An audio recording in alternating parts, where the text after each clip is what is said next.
আসসালামু আলাইকুম। আজকে আপনাদের সাথে কই মাছ ভুনার একটা রেসিপি শেয়ার করব। যারা কই মাছ খেতে পছন্দ করেন না, এভাবে একবার ট্রাই করে দেখতে পারেন। তো এখানে কই মাছ নিয়েছি আমি ভুনা করার জন্য। ধুয়ে ভালো করে পরিষ্কার করে নিয়েছি। এবার হলুদ, মরিচ আর লবণ দিয়ে ভালো করে মেখে নিচ্ছি। এই মাছগুলোকে একটা সাইডে এবার রেখে দেব কিছুক্ষণের জন্য। 5 মিনিটের মতো রেখে দিচ্ছি। এবার চুলাতে একটা কড়াই বসিয়ে এখানে তেল গরম করে নিয়েছি। এবার একে একে মাছের টুকরোগুলোকে দিয়ে দিচ্ছি।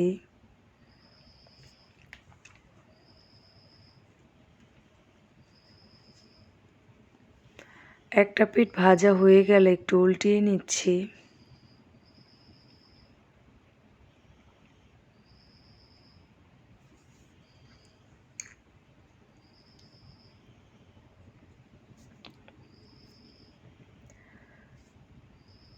এবার আমি মাছগুলোকে উঠিয়ে নেব। মাছগুলো ভাজা হয়ে গেছে।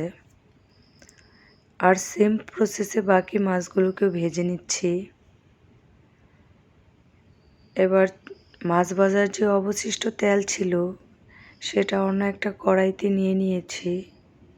এবার এখানে আমি কিছু পেঁয়াজ কুচি দিয়ে দিচ্ছি। আজকে আমি কই মাছ পেঁয়াজ দিয়ে ভুনা করে দেখাবো।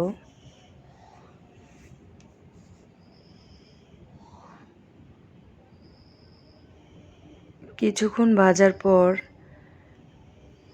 প্রায় 1 থেকে 1.5 মিনিট ভাজার পর এবার এই পর্যায়ে এখন আমি এখানে দিয়ে দিচ্ছি আদা বাটা 1 চা চামচ, রসুন বাটা 1 চা চামচের কিছুটা কম।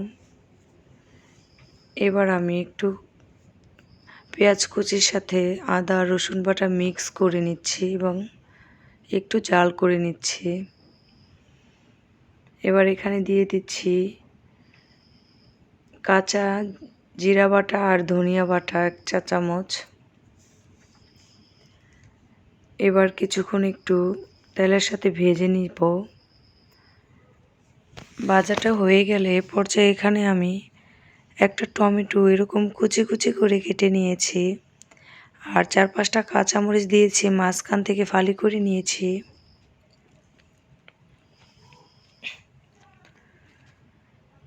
এবার কিছুক্ষণ একটু সবগুলো মশলা ভেজে নেওয়ার পর কিছুটা পানি অ্যাড করে দেব।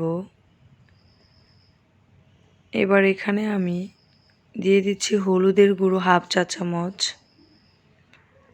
মরিচের গুঁড়ো 1/2 চা চামচ।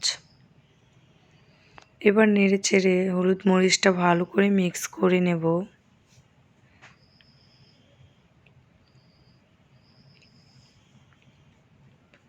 এ পর্যায়ে এখন আমি এখানে স্বাদ মতো লবণ দিয়ে দিচ্ছি।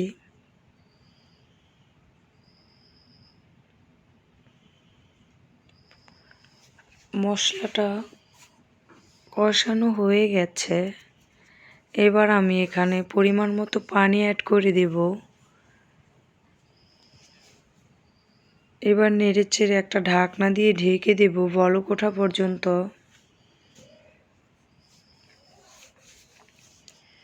যখন এরকম বলক উঠতে শুরু করবে এ পর্যায়ে ঢাকনা উঠিয়ে আমি ভেজে রাখা মাছগুলোকে একে একে দিয়ে দেব।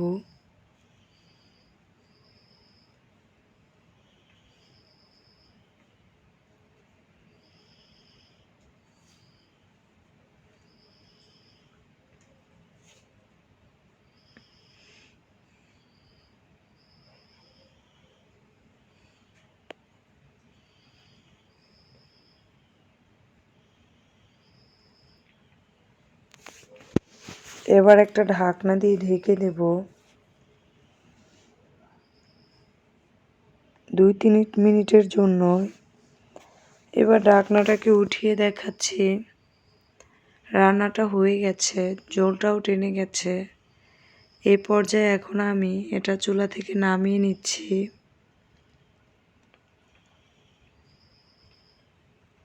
খুব ইজিভাবে রান্নাটা করা যায়।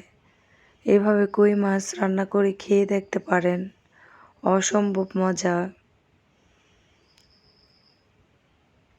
আশা করি আজকের এই ভিডিওটি আপনাদের কাছে ভালো লাগবে। ভালো লাগলে অবশ্যই লাইক, কমেন্ট, শেয়ার দিবেন। আজকের মতো এখানেই বিদায় নিচ্ছি। আল্লাহ হাফেজ।